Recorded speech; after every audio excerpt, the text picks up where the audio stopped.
परमेश्वर एक रेवलेशन है, ज्ञान और प्रकाशन की आत्मा। बोलिए, ज्ञान ज्ञान और प्रकाशन की आत्मा, और प्रकाशन की आत्मा। Wisdom and revelation. Wisdom and revelation मतलब क्या है? परमेश्वर पिता के बारे में सही जानकारी मिलने के लिए ज्ञान प्रकाशन जरूरी है। आमीन। हालेलुया। नहीं तो हम पूरे दुनिया को आराधना करना शुरू करेगा। परमेश्वर कोई सृष्टा वस्तु नहीं है, परमेश्वर सृष्टि करता है। The meaning of God, the definition of God is creator. Praise the Lord. Hallelujah. हमारे प्रभु यीशु मसीह का परमेश्वर, हमारे प्रभु यीशु मसीह का परमेश्वर जो महिमा का पिता है, जो महिमा का पिता है, तुम्हें अपनी पूर्ण पहचान में, तुम्हें अपनी पूर्ण पहचान में ज्ञान और प्रकाशन की आत्मा और दे। प्रकाशन की आत्मा दे। ये किसको लिख रहा है पौलुस?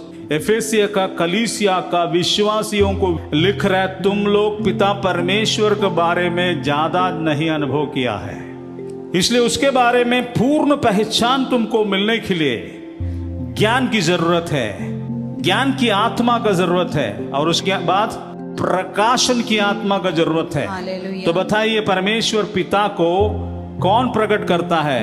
The spirit of wisdom and the spirit of revelation. Hallelujah. यदि हमको ज्ञान मिलता तो हम अंधविश्वास से बाहर निकल के आएगा।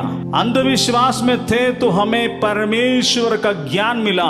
इन सृष्ट वस्तुओं को नहीं, सृष्टिकर्ता को मुझे आराधना करना है। ये ज्ञान मिलने से हम अंधविश्वास से बाहर निकल के आया। हालेलुया। द रेवलेशन, ये दोनों मिलकर के भाई बहन है।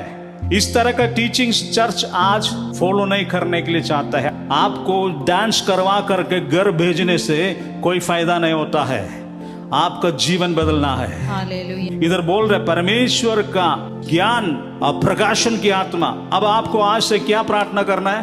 बोलते हैं हमको मालूम है, बाइबल कहती है बोलना है हमको कुछ नहीं मालूम है, तब मालूम हो जाएगा। हालेलुया।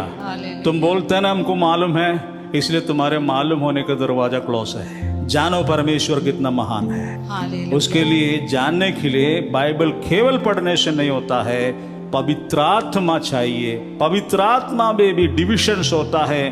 पवित्र आत्मा का ज्ञान और प्रकाशन की आवश्यकता है। हालेलुया। अभिषेक के लिए प्रार्थना करो। रोटी कपड़ा मकान छोड़ दो, अपने आप आपके सामने आएगा। परमेश्वर बोला एलिया को, जाओ तुमको सब कुछ उधर मिल जाएगा। तो उधर खाना नहीं मिला है क्या? रोटी नहीं मिला है? हाँ, भोजन मिला। वहां पर